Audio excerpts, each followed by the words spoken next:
talk about, you know, everybody wants to, when they're growing up and even in high school, whatever, they want to throw the baseball as hard as they can. How come Nolan Ryan was able to throw the ball as hard as you were? Well, you know, I tell people, and I tell our players today this, and our athletic ability is a gift. It's a God-given gift. And my ability to throw a baseball, it wasn't anything I did. It was a gift that was given to me. And so once I realized that and figured it out, that's when I dedicated myself to be the best pitcher I could possibly be, and I wanted to play as long as I possibly could, because I was given this gift and I wanted to try to make the most of it. So when I talk to our young players and I tell them, I said, you know, you've been given this gift. Now, what you do with that gift, you're in control of. You're not in control of whether you have that gift or not. But once you have received that gift, then it comes down to you. What do you want to do with that gift, and what do you want to make of it? And so that's my mindset, and that's what I try to instill in our young players. Take advantage of this opportunity that you have, and work as hard as you can and try to figure out what you can do to maximize a gift that you were given. And so, you know. All right, I want Nolan to talk about a time when Pete Rose was going for the National League hit record, and Pete told everybody, well, I'm going to get it tonight off of Nolan Ryan. Well, what had happened, and this is kind of a long story, but the first year I came to Houston as a free agent, Pete Rose was at the peak of his career, and I pitched against him when I was with the Mets. And so one day I go down in the Astrodome, I go out to take batting practice, and it's during the National League playoffs. And Pete's standing around the cage here, and he goes, when I get through hitting, he goes, hey, Nolan, he says, I wish you'd get that curveball of yours over just one time. And I go, yeah, Pete, why is that? He says, because I'm going to hit it right off your blanking forehead.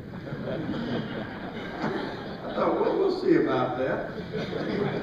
Well, the first two times up, I get him out on fastballs, and the third time up, I start him off with a fastball inside for ball one, and go fastball away for strike one, so I've got him 1-1, and I think he has to be looking fastball. I haven't shown him a curveball yet, so I'm going to throw him a curveball.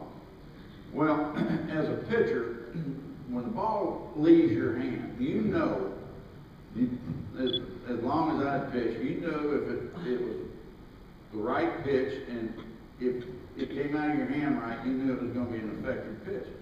So when I threw the curveball and it came out of my hand, I knew it was a pitch I wanted. I was going to throw what they call a backdoor curveball.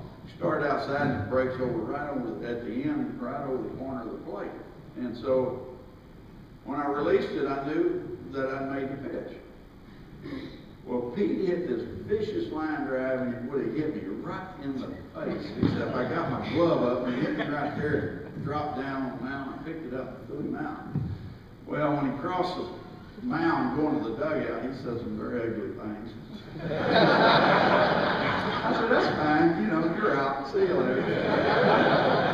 So the next year, we go into Philadelphia, and he is pursuing the all-time hit record that Stan Musial owned. And so it was a sellout crowd in Philadelphia, and CNN, ESPN, everybody was there. It's some big news that Pete was going to set the all-time. He needed one to tie it, two to break it. It was going to set the all-time National League hit record. Stan Musial was there, and his wife in the stands, and the whole deal, you know, all this fanfare.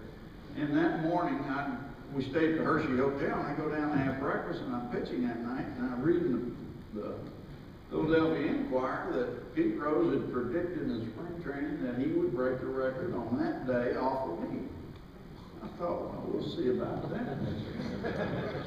So I go out to the game, and he's the leadoff hitter, and I leap a fastball up out of the plate, and he gets a base hit to left field. Now he's tied the record, and the place goes crazy.